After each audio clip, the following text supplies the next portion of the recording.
world. So we've got a fantastic panel of experts here today, and we're going to do a brief dive into the worlds of stress and parenting, specifically in this new era of hybrid working. So I'd like to do some introductions. I'll quickly get myself out of the way. I'm a consultant clinical psychologist, and I'm one of the clinical directors here at HelloSelf. My psychology background is in both child and adolescent and adult mental health, and I have a particular interest in health psychology. I joined HelloSelf in 2019 because I was particularly interested in how we increase access to psychological therapy by using data, tech and AI to enhance and improve provision. So with us today, we've got Professor Anne McMunn. So welcome, thank you so much, Anne. Anne's a professor of social epidemiology at UCL. Her research is primarily focused on the social determinants of health and well-being across the life course, and published extensively on the impact of work and employment on health, as well as the effects of quality and health outcomes.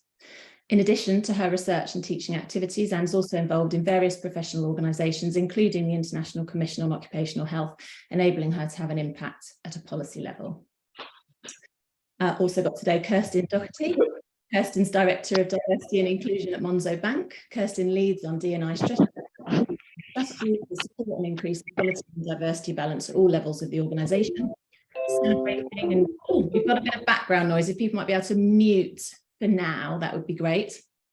Celebrating and demystifying neurodivergence and positively disrupting the culture of the organisation to increase awareness are key parts of Kirsten's role. And in her career, she's delivered differentiating projects and policies that have been externally recognised.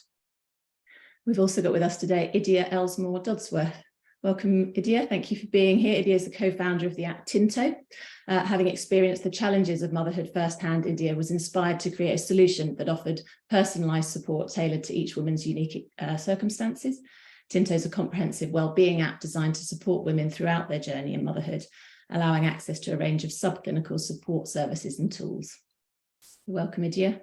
We have Dr. Ellie Atkins. Ellie's a consultant clinical psychologist specialising in working with children, young people and families, both in the public and private sectors. Within the NHS, Ellie works within the Neonatal Operational Delivery Network and is the current chair of the Children, Young People and Families Network for the Associate of Clinical Psychology.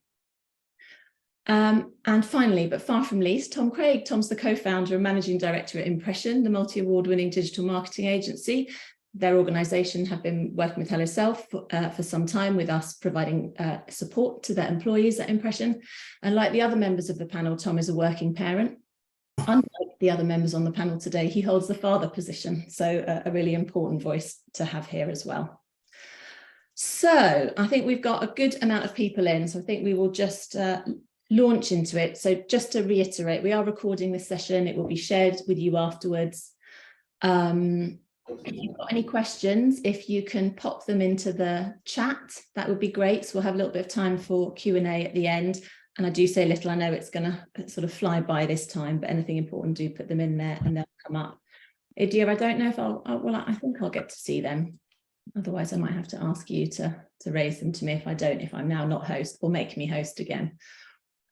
So setting the scene, stress, we all know what that is, but just to briefly bring us into the same box, stress is a state of mental or emotional strain that occurs in response to situations that are perceived as challenging or threatening. It's a natural response and sees the release of hormones in our body like adrenaline and cortisol, which triggers the fight or flight response. Stress can be acute or chronic, and it can have both positive and negative effects on our health and well-being. In small amounts, stress can be motivating and help us perform better in challenging situations. However, prolonged or excessive stress can have detrimental effects on our physical and mental health, and left unaddressed can progress to burnout. How we perceive a situation will determine whether we have a stress response or whether we approach the situation as a welcome challenge. And certainly working and parenting, and specifically managing the two in parallel, and our thoughts about our ability to skillfully manage the two, are at times likely to trigger that former threat and stress response in us all.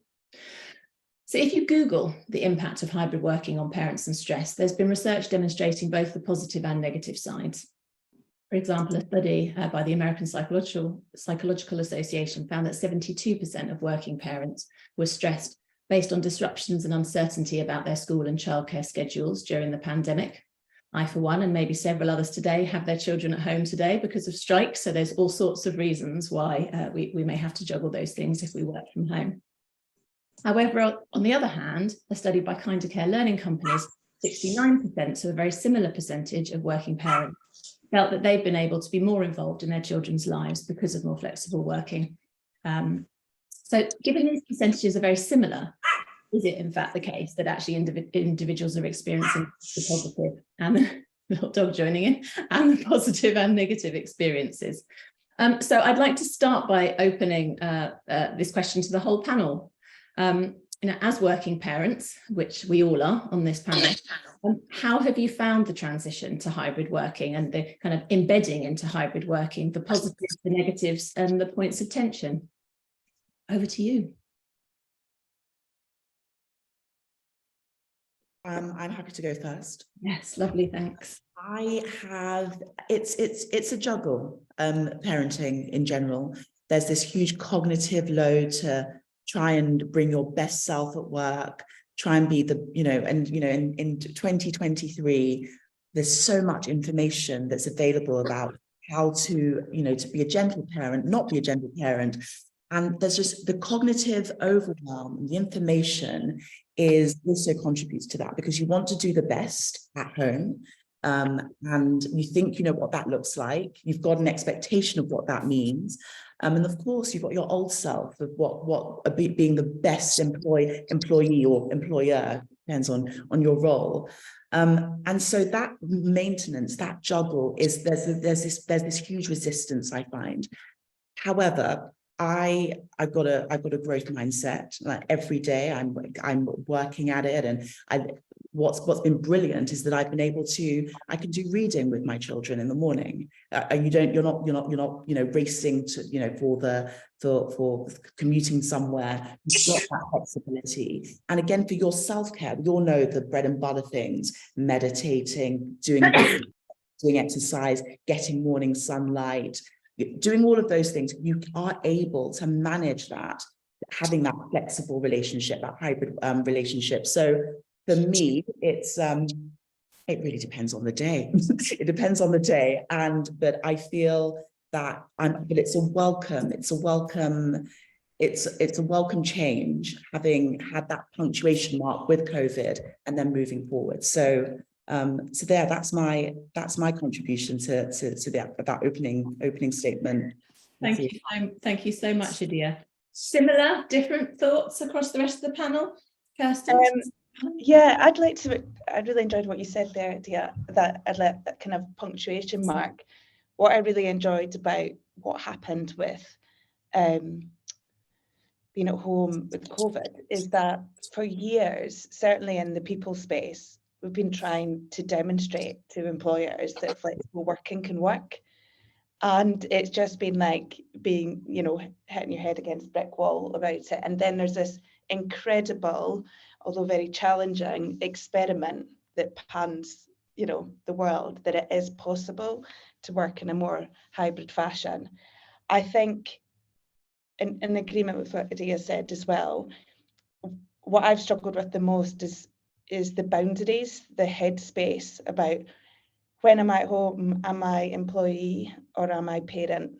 And I've really, really struggled with that side of things.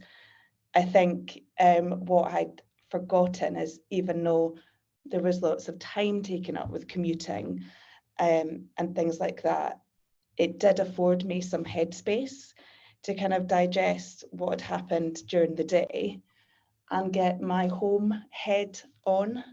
And I feel that whilst I see my children more, I am just as, in terms of my actual engagement and presence, it's probably the same as it was before. And I find it really challenging to be there, but not to be there in terms of fully connected. Yeah. No, thank you. I think I really identify with both of what you've said there as well. Any other comments? Tom, Ellie? Yeah, happy to jump in. I guess, we were always flexible way before COVID, as I guess quite a newish startup. I guess we've only been going for 10 years or so, but I guess on reflection, I guess looking back when I was a child, my dad essentially worked away from home, pretty well, not away from home. We kind of got dragged out of bed about 6:30 every morning and put in the car so my mum could kind of drive him off to work. and then drive us back and take us to school and then pick them up after work. So I guess on reflection, it's absolutely fantastic to be able to kind of get up in the morning, do a little bit of work, kind of help get both of our kind of young boys ready, and drop one off at nursery, kind of go for a walk over lunch. So I absolutely love like the benefit of hybrid working, but I also really, I love the fact that I can still kind of go into the office and see everyone and kind of do a full on day's work without the distraction of having the kids at home. But I think there's so many benefits for like our children in particular, and for me as a parent, for my wife as well, and kind of being at home and having that support, being able to pop out for half an hour and have some time on our own.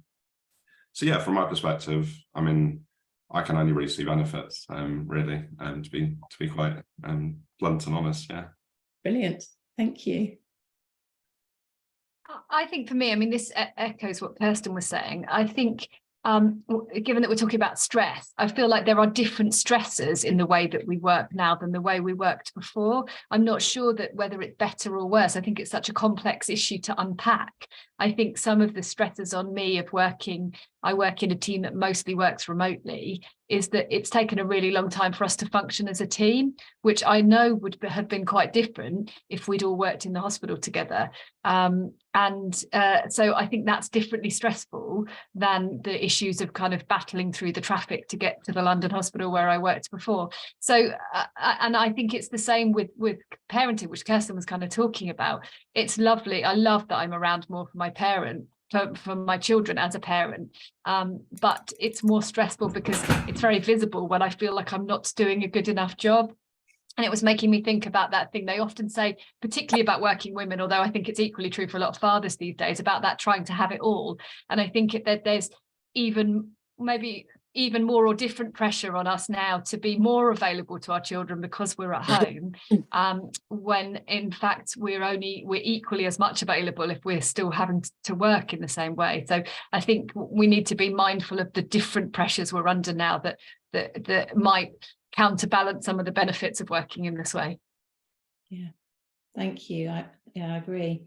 And I think I also find I don't go into the office very often, and when I do, I'm going in for the people contact. I want to see my colleagues. I want to be able to think and talk with them. What I struggle with is feeling that I'm not being productive enough, because when I'm at home working, it's much more head down, doing my work, having my meetings, seeing my clients. And I find that interesting because, of course, connecting with colleagues is a really important part of work, just as you've said there, Ellie, about teams. But when you're always in the same environment together, that becomes a natural part of your working day. Whereas when you're not there, it feels like a specific task and activity, yet we've never labelled it as that previously. Anne, I was wondering if you might be willing to share with us some of the sort of broader population findings that have emerged from your research during and post the pandemic. Sure, yeah, thanks. So I guess one thing to say is that a lot of the research that I do is focused on the gender aspect and looking at gender differences in kind of paid and unpaid work and how those influence people's health, but mental health.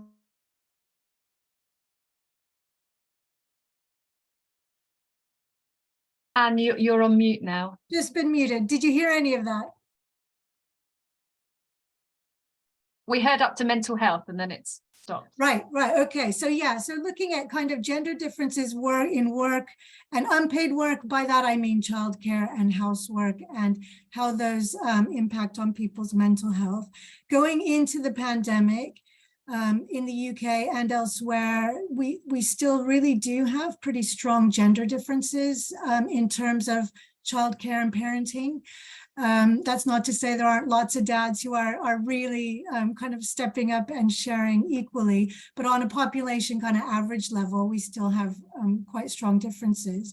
So going into the pandemic with everyone at home together, there was this question as to whether that might shift and that dads might be doing a bit more.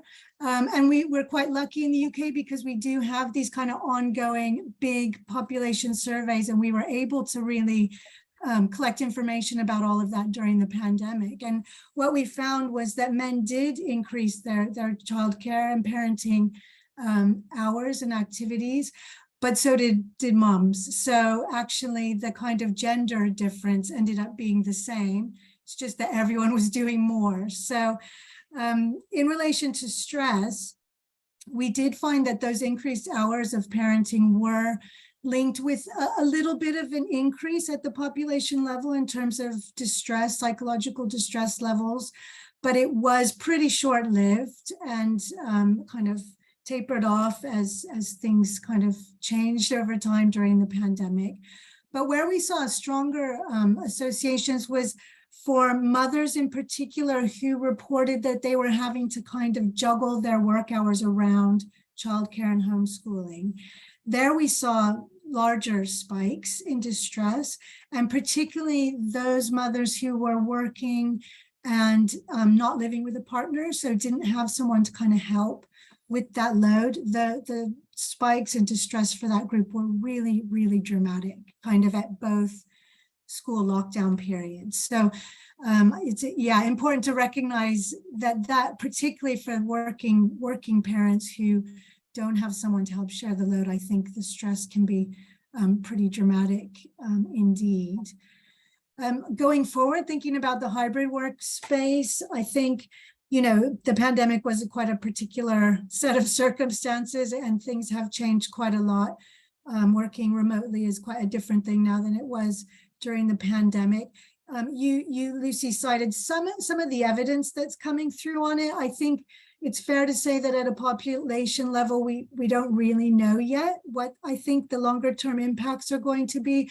There is some suggestion that parents are finding it useful, I think, to be able to not have that commuting time and be more flexible. But it seems to be that it's being reported more by mothers than fathers. And I think from a gender perspective, there's a little bit of concern that will it be the mothers who are doing more of the remote working? And when you're looking at employment situations where people are doing hybrid working, will it mean that it's women's voices in the workplace that are maybe not being heard as much, if they're not as present as much? So I think we just need to keep an eye on the space from a gender perspective. You know, will it kind of increase those gender differences over time? Yeah. Thank you. Really interesting. So perhaps moving on to bearing in mind, I suppose, specifically around those gender differences, working mothers, you've also identified single mothers there.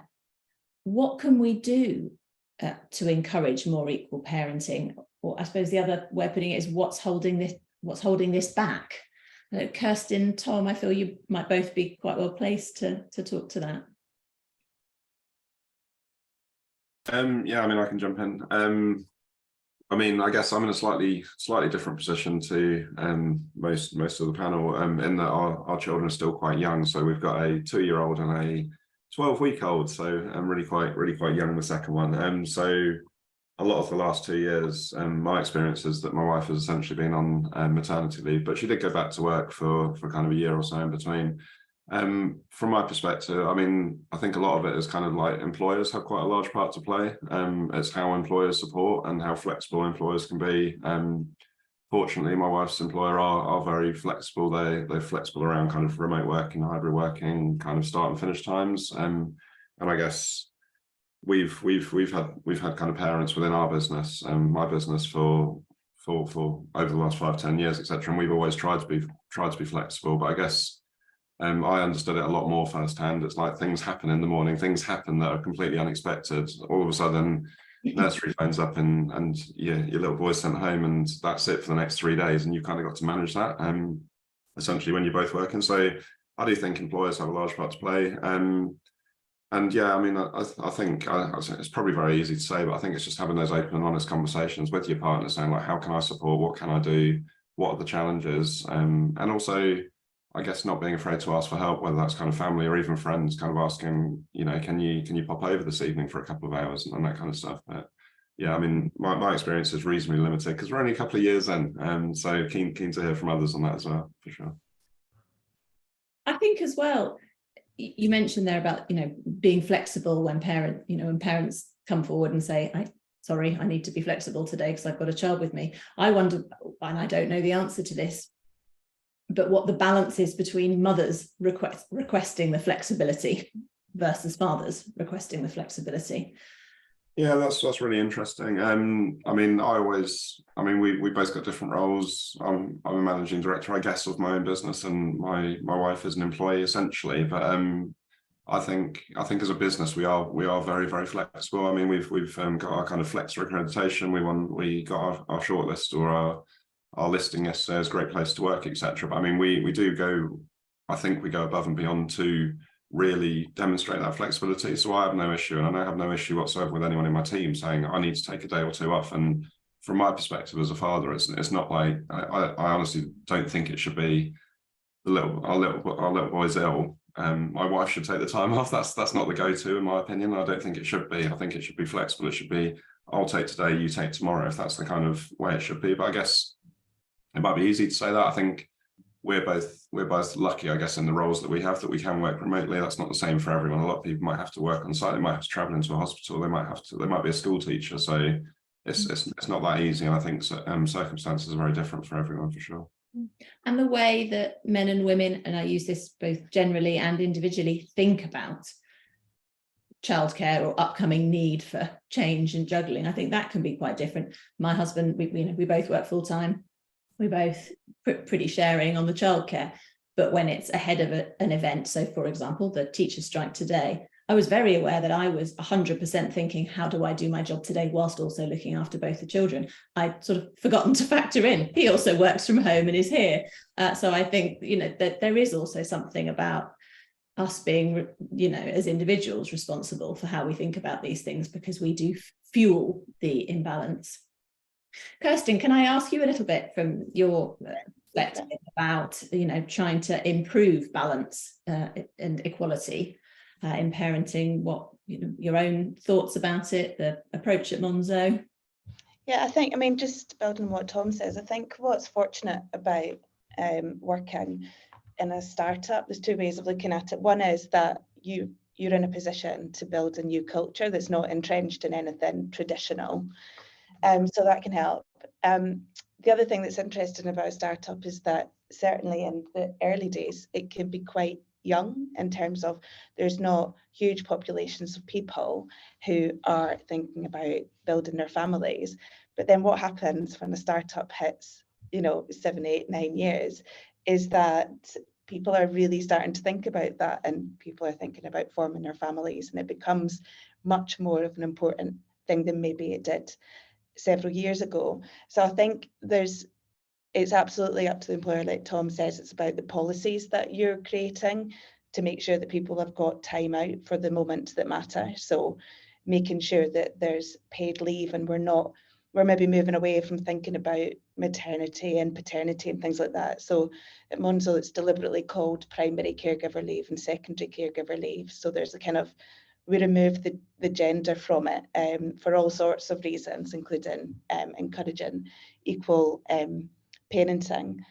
I think the other thing is it really is a culture thing. So about normalizing what you're doing at home, the trials and the tribulations about, I'm late for my meeting because this thing happened, or just being really transparent and authentic about the challenges that are going on. And I think what can really, really help with that is where you've got senior people of all genders talking openly about the challenges of parenting in whatever forum that it is, whether it's something official like doing a webinar, or whether it's within their teams. I think the culture side of things has a lot to do with it as well. I think as well, the other thing that's really important is that when we're thinking about parents, that we think about all of our carers as well. So we don't need all of the challenges that parents go through can be aligned with the challenges that other people go through, whether perhaps they have a disability that means that they have to go to the hospital every 2 or 3 days. Perhaps they have some elder care responsibilities that means that they have an unpredictable way of working in terms of something might happen, an alarm might go off, which means that they need unpredictable flexibility. And I think just being aware of that and creating that culture that it's really easy to ask, I need to pop off now because of X, Y, or Z. And it can sometimes just be the little things. So we use Slack like a lot of companies do, and a lot of people will be really open about what is going on in their Slack profiles. Sorry, I need to go because I need to take my little one to A&E. Sorry, I need to go, I need to pick up my little one from nursery because of a temperature. Or maybe it's a well-being thing, like I didn't sleep last night because of newborn, so I'm popping out for a walk to get some fresh air. And just having that open dialogue. There's also, we have our open calendars as well, so people can see what other people are doing. I know that sounds a little bit Big Brother, but it means that if you've got things in your calendar like I need to go and pick up the kids, then people know that and it becomes part of the normal dialogue. So I think normalizing the challenges of parenting and or deep to the challenges of life is probably one of the key things above and beyond policies and benefits and things like that. Yeah, thank you. So we've focused so far on parents, but I think it's also important for us to spend a bit of time thinking about the impact of hybrid working on children. And again, there seems to be evidence on both sides of the equation. With hybrid working and greater autonomy on where, when, and how to work, this can bring benefits to quality of life and life with a family, and there's definitely research to show that. But on the other hand, there are concerns about children struggling with parents being physically present, but psychologically removed from family life because they're engaged with work. So Ellie, perhaps we can come to you first to hear a bit about what you've observed and learned through your work with families over recent years in terms of this hybrid world that we're now in. Yeah, I think it's worth thinking about. I mean, you've covered it very nicely with the literature, but I think it's worth, when you think about it, what it looks like from a child's point of view. And I think when you look at it like that, there are actually pros and cons. So if you are a child, seeing your parents sitting at a desk and working is quite a concrete way of understanding, oh, they're working, as opposed to this ethereal thing when they do. I know when I was a child, I had no idea what my dad did in the office. I didn't even know what the office looked like. And I think we've made that much more real for children. And that's quite helpful because it gives them, when mummy has the headphones in and she's on the call, she can't talk to me. But I think children can struggle with that too, can't they? My children, who are a bit older than yours, Tom, still interrupt me all the time on video calls. So I think they haven't quite got, this is important and mummy needs to concentrate now. And I also think there's something about role modeling. I feel like one of the ways I assuage my guilt about the fact that I work full time is I'm modeling for my children about what it's like to kind of earn a wage and in order to pay for the things that we need for our family. And I think it makes more sense when it's concrete, that they can see that I'm actually doing that. And I hope I'm kind of modeling to them, not just about working, but about, paying attention and concentrating and all of the things I'd like them to be doing in school. So I think there's that. I do think they probably see there is more flexibility. For my husband comes to carol concerts now that he never was able to make before when he went out to work every day.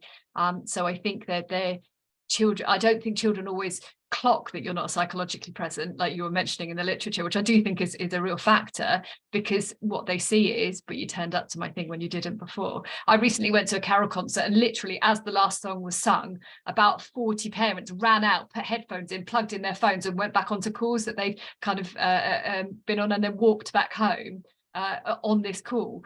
So I do think there's a pressure to try and do it all.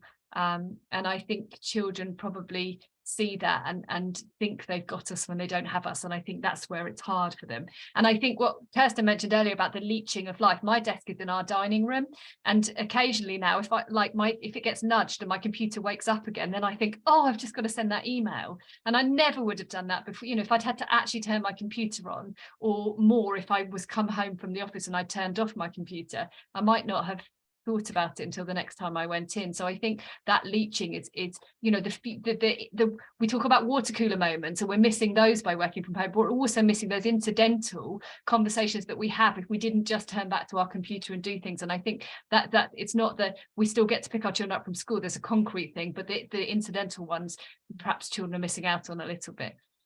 Yeah. Thank you. I certainly think as well for children, because we all use devices so much now, I think it can often be difficult for them to know what's what. I might be on my phone and actually what I'm doing is responding to some Slack messages or sending some emails, or I might be on my phone, sending a gift to someone or whatever. And actually for them, they don't know what I'm doing unless I say. So I wonder if for children that, it can get all very just blurred, and therefore it just appears mum is on her phone the whole time, which I'm working very hard not to be. And I worry about what that models, because I'm just on the cusp of my daughter going to secondary school, getting her a mobile phone and thinking about those next phases, which frightens me beyond belief. But the idea that she might repeat what I do, which is exactly that, respond to a few emails that have popped up whilst I'm cooking the dinner, drawing those lines is much more difficult now than I think it would. I think it was always difficult. I think, we've always had to be mindful of this, but I think we probably have to be even more mindful of it now, because there's less of that separation in terms of what we're doing. And I think also, I don't know if this is true for the rest of the panel, but for me, my things like WhatsApp went crazy during the pandemic. And although that's calmed down a little bit, I think the way in which we use those things as a result of moving towards hybrid or remote working has increased massively, and the technologies developed to allow us to do that. But that means the number of conversations I'm having about work that I wouldn't have had before, or not in that forum, makes it much more difficult not to be on those devices. And I think that will go into our children's lives too. They all use WhatsApp these days to communicate with their classes, and I think that's going to be more difficult for us to put boundaries around when we can't very easily put our own boundaries around it. Yeah. And that actually struggling to put boundaries around it comes hand in hand with a lot of guilt. And, that guilt is a contributing emotion towards feeling more stressed. Yes, actually, it is really difficult to put those boundaries in. I was wondering, Idia, in terms of your experience of the mothers who joined Tinto, how is this stuff being talked about or managed, this balance, the guilt that comes with it, the effect on children? Is that something that you're sort of picking up in your area? Oh, have we lost Idia? Hi. Hello. Yes, sorry, I was babbling where I was on mute. What's great about platforms like ours at Tinto is that it's a forum where I think someone mentioned it's that place where there's validation. There's validation that, it's once you become a parent, you join this club that you didn't realize existed. We're all in this club together. We're all going through similar challenges. Our perception of stress is very, very different, which is why it's great to connect with like-minded people. Your perception of X is very different to my perception of X too. So it's that safe space where, like Kirsten had mentioned, it's great to see a Slack message where I've been up all night, I'm struggling sleeping, I can't concentrate, I need to go for a walk. Normalizing these interactions is really important. And so that's what's so wonderful about platforms like ours, because we are validating our feelings. We are seeing this roadmap of like, what's next? Oh, this is someone else is asking this question. And we're making it just less awkward for us, for all of us to just ask for help. And I thought that's one of the things that will mitigate our stress, having that ability to just like seamlessly just like, look, who gets this? Who can help me in this moment? And yeah, so your question was, what are women experiencing? Exactly that. It's overwhelming. I was really surprised, actually. We launched Tinto during the pandemic, and I just thought it would be like lots of women talking about, sleep, which is one of the main initial struggles you have. But there were like real deep-rooted challenges. I call it it's a physical condition, just being a woman, the hormonal shift. And so then balancing that and being socially isolated and lonely. And so it's really building those meaningful connections, and those real human connections is what's really supporting women on our platform. Thank you. This brings us to our sort of final area to talk about, really, which is that what can we do as individuals and employers and employees to support working parents to reduce stress, the risk of burnout. I think we've obviously touched on things across the course of our conversations so far. I think there's often a lot of airtime given to sort of the recommendation of stress reduction strategies. You know, make sure you engage in self-care, have time for yourself, commit to regular mindfulness practices, eat well, do exercise. And actually, whilst these are all well-evidenced strategies that will be helpful, the difficulty, I think, for many isn't not knowing what the strategies are, but about, you know, how to identify in ourselves when we need to deploy them or which ones need to be used when. So I'd like to put it to all of you, both from your positions as parents, as employees, as employers, how might we be able to help people to be able to be better at identifying what they need to do when? The golden question, Lucy. Yeah, we've got to answer it today. I'm waiting for someone. I'm waiting for someone to tell me the answer. But I think it's really about time. It's finding that time. It's carving out that time. It's really being strict with yourself. What are those things that really mitigate your stress and the impact of the day-to-day, and being ruthless. Like really just being like this is reserved time for me. And it does sound banal, like, well, yeah, exercise and meditation, but those things work. I don't know what else, what other solution there is, but these are the things that actually do work. But being honest that, if you've got to do those things, how can you find time in your week to carve out that time for yourself? If you've got a partner, it's communicating with your partner that, look, this is special, precious time for me. Can we agree that, like, I do one morning, you do the next morning, I do Wednesday night? I don't know, just finding these solutions and working together as a team with your family. But I really would love to know the answer, so I welcome everyone else's feedback. I might just jump in there as well. I think it is right time. It's fundamentally about time, isn't it? And that is so difficult. But I wanted to come back to this idea of culture that Kirsten raised, because I think in some respects, we're still living in this cultural idea that, there's someone there to deal with the family and the parenting, and that work is this more than 9 to 5 kind of ongoing activity that is just so consuming. And really, we need to move away from that. I think we're part of the perpetuation of this idea that, this workload increase, I think, and kind of cognitive overload that comes with all of this information that we have available to us, and constant being on with work, and it's always there.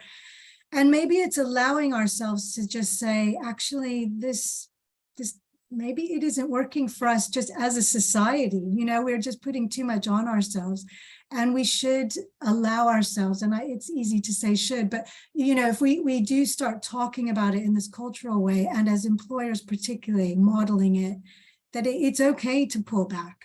It's okay to create that time and not be working all the time. And if you're an employer, it's easier than if you're the employee. But as employers, certainly, I think this is something we really need to think about. There's this idea of flexibility stigma, particularly in relation to kind of male-dominated sectors, which I think a lot of us are really hopeful that this pandemic has helped to shift by saying, actually, we are being productive when we're being flexible, when we're, it's okay to be flexible. You will still be productive at work, and hopefully we can embrace that. Thank you. And certainly in the countries where they've trialed, or they've done, organisations in the UK as well, but where they've done trialling of 4-day working weeks, I think across the board found that productivity stays the same, but quality of life equally improves. Yeah, for sure. We're actually trialing a 4.5-day working week at the moment. We're doing a 6-month trial of that, and it's amazing. Everyone's absolutely loving it. We actually essentially sell time for money. So I mean, we've got less time to sell, but as a business, we're no less profitable. Like the work, the output's fantastic. The team are happy. Staff retention's great.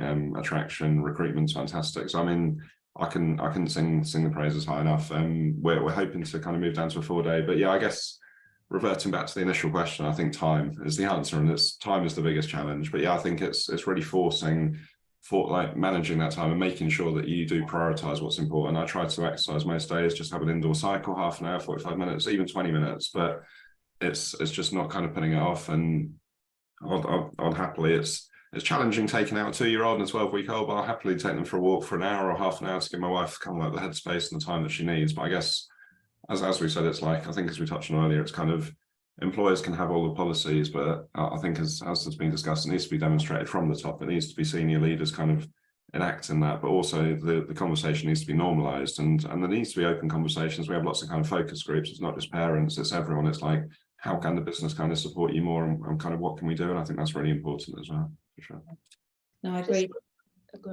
Just to build on what Tom was saying, I think one of the mistakes we make is that we separate out flexibility as if it's something that's a benefit to people as opposed to a benefit to the business. Because if we were just clearer and more effective with the asks that we have on employees, that we tell them the purpose of why they're doing the work they're doing, help them streamline and remove all the noise from their work and from the requests that we have on them, then all of a sudden we're being more productive anyway to give that space for flexibility.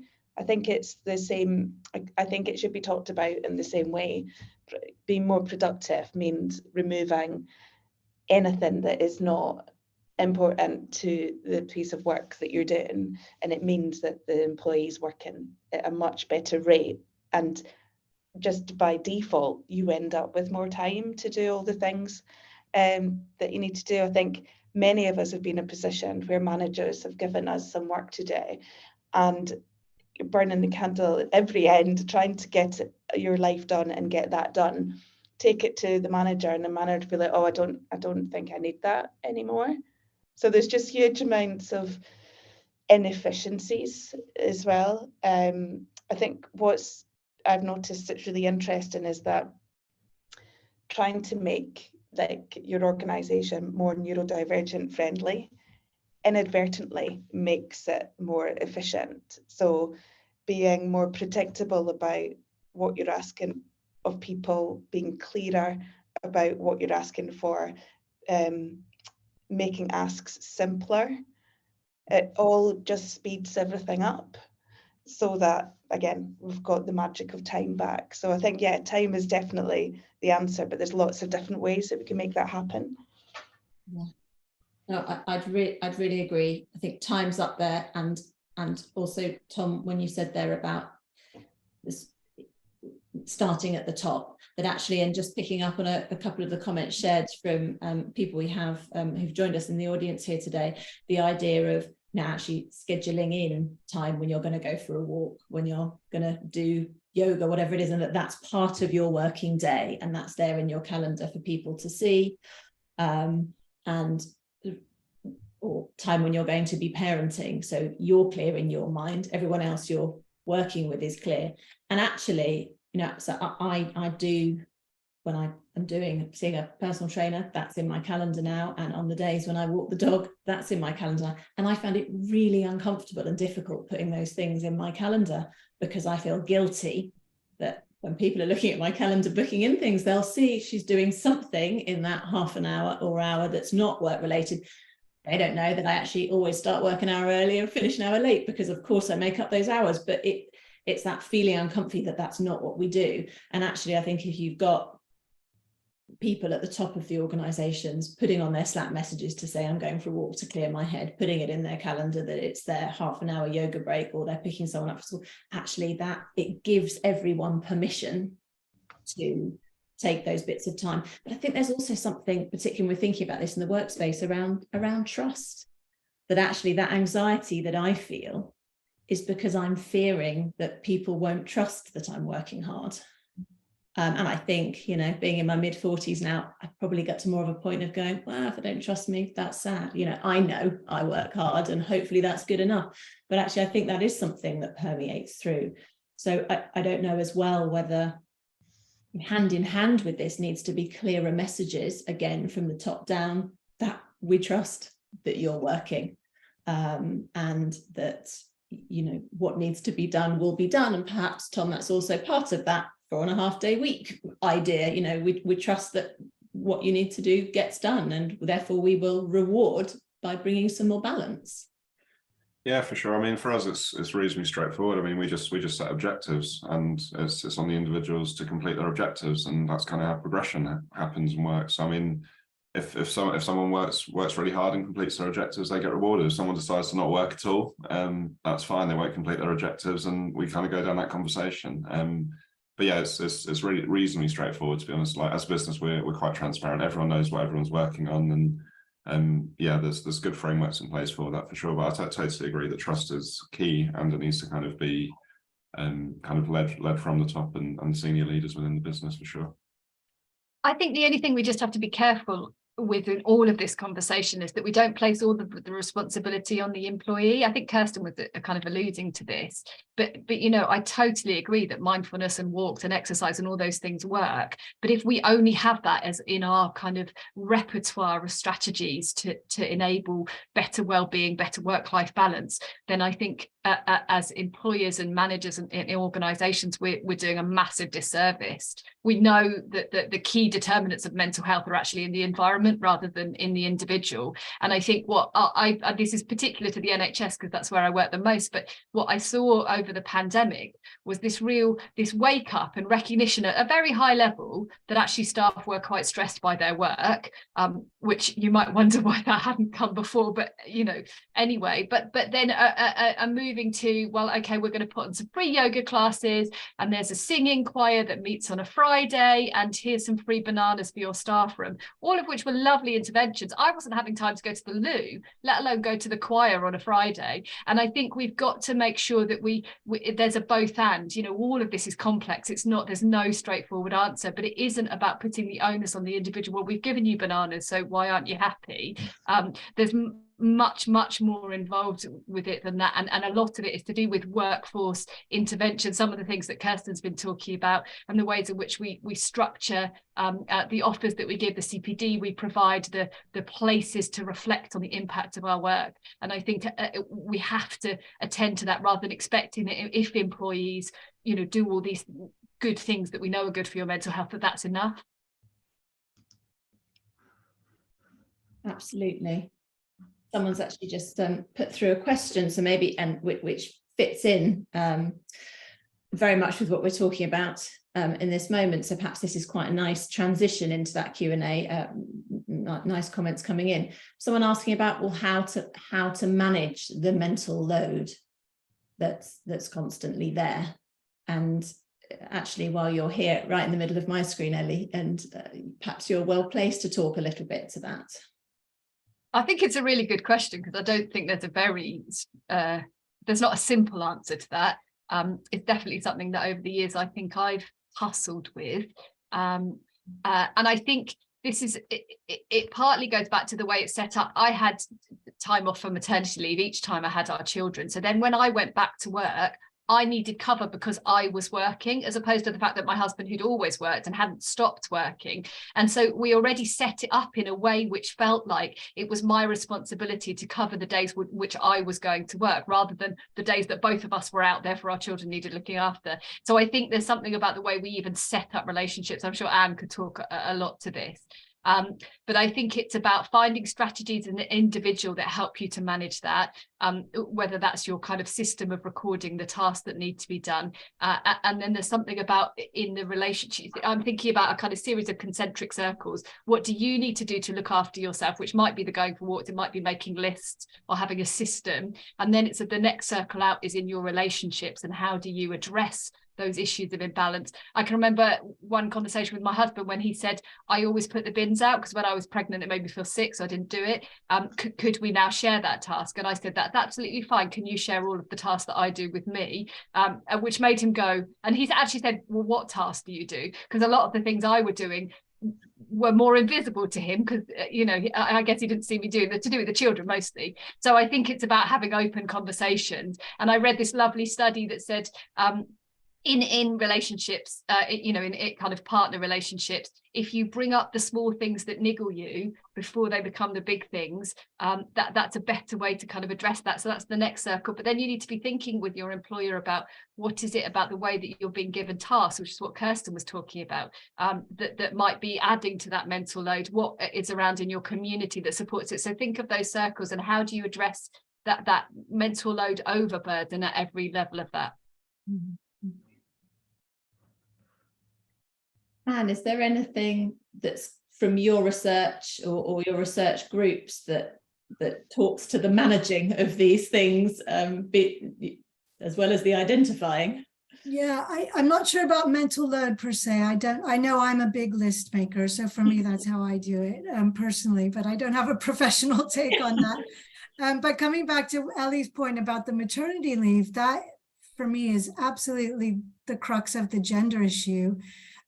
Because we don't have really paternity leave in this country. You know, we have a couple of weeks and we have shared parental leave, but it's not being used.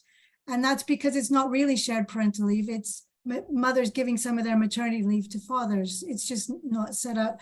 So we know from international studies that unless you have these kind of daddy months or daddy weeks and they're well paid, you just don't get that shift. And it's that transition to becoming a parent where we kind of slip back into these more traditional gender ways of doing things. So paternity leave is the answer. I'll leave it at that. Thank you. I think on that mental load point as well, I mean, really, this is just an expansion of the listing. But, you know, by the very definition, when we're saying mental load, we're talking about what we're holding in our head, and the list making is part of us trying to, you know, get down what is it we need to do and trying not to forget the things we need to do. But I think also making that mental load list public, you know, whether that's with partners, friends, children, indeed, you know, as they get older, they can help with some of those things as well. But actually, that's one way to start trying to take it away from being in your mental space, to getting it out there. Lots of nice comments coming in, people struggling with difficult situations. Someone here mentioning about, of course, for in the NHS, GPs, doctors, actually this flexibility isn't given there. And that's a huge proportion of the population that are in those public sector roles and not being given that support. There's a question here for you, Tom. Great to have in a 4.5-day week. Yeah, for sure. Now I've read the question. I don't totally understand it, Josephine. So you're welcome to drop me an email afterwards or try to clarify. But we haven't changed pay or anything like that at all. So everyone still works the same. Everyone still works kind of the same amount of kind of client output as they did before. It's just we spent 3 months kind of before we kind of rolled it out to kind of really understand where the inefficiencies were within the business, and we removed a lot of those. So essentially, there's been no change to pay, no change to holidays, no change to anything. Progression, in theory, can still kind of happen as fast as it did previously. So generally, it is just kind of a reduced working hours, essentially of a reduction of a half day. Yeah, makes sense. Brilliant. And Josephine's got that. That's brilliant. What enabled you to decide, right, we're going to trial this? You know, I do think it's something that's obviously, you know, in newer, I know your company's been around for a while, but newer companies have this opportunity, as Kirsten said, to make their own rules and actually to do things differently. But given we've got evidence showing us that 4-day weeks seem to be successful, you know, you've taken that. I wonder what we need to do globally to make more people make that move. I mean, as we've touched on lots and lots, and this comes in today's session, it's just kind of asking questions. And we have focus groups within the business, and we just say to everyone, like, what do you want? Like, if we could be the best employer that you've ever worked for, what do you want? And number one came back was a reduced working week. So we said, wicked, let's look into that. How can we make it happen, essentially? But it is challenging because lots of people want lots of different things. I mean, some employees have concerns around pension, for example. So it's balancing, like, how can we offer a enhanced pension? How can we balance that with working reduced hours? How can we balance that with kind of progression? How can everyone have a 5% pay increase? So, I mean, it is really challenging to kind of balance everything, but it's really important that we kind of ask. And if you're going to ask, then you have to act on kind of the feedback that you receive as well. So yeah, I mean, every year we look at just improving our EVPs and our employee value proposition. And it was just such a big request that kind of came back. So we just said, we're going to make this work. Like, let's work out how we do it. We kind of engaged all the seniors within the business and just kind of pushed it through. And we are really quite keen to kind of reduce that down to 4 days. But yeah, it's really removing those inefficiencies within the business, making sure everyone's totally aligned, everyone's engaged, and kind of delivering as best they can in the hours that they do work. Yeah. I hope you'll be writing an article about it and sharing it on LinkedIn, Tom, so that I think it's already out there. I think it's on our website. So our people director Zoe, who I have to give a massive shout out to, she was on this call. I think she's left now, but she's kind of led the charge on that. And yeah, for sure, massive props to her and everything she's done with the business, and she's joined for sure. Brilliant, thank you. So I'm mindful we've just got a couple of minutes left. Are there any final questions or comments? People can pop them in the chat, or indeed unmute yourself and ask them if you'd like to. It's always nice to see new faces. If not, I will move to say how I found this really interesting, really enjoyable to be a part of. Thank you to everyone on the panel for all of your contributions. I think, you know, we're very much acknowledging that we're talking about something here that has been talked about in multiple forums, that it's very difficult to know how to solve, that the solution comes at multiple levels. It's both within the individual as well as in the system. But I think the things that we've highlighted are about, you know, bringing it to awareness at every level of the system to ensure that, you know, that there's a chance for people to make a difference.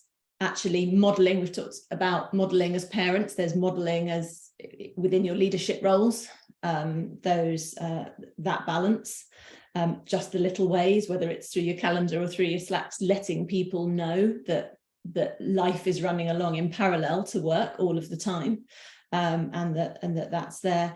And then as individuals, working out how we find that time to do all of the things that we know about and hear about and have shoved in every orifice around us from social media that we know are going to help us, how we ensure we get those in. Any final comments at all from anyone on the panel? No, lots of lovely feedback and thanks. So certainly from me, thank you so much all for joining. All of you in the audience who've joined today, it's been lovely to have you. I've been very impressed that, you know, everyone stayed until this end point. So it shows that we're talking about a topic that people are interested in, that it matters, and that they've heard some really useful and helpful things today. Thank you for giving up your lunchtime to be here. You could have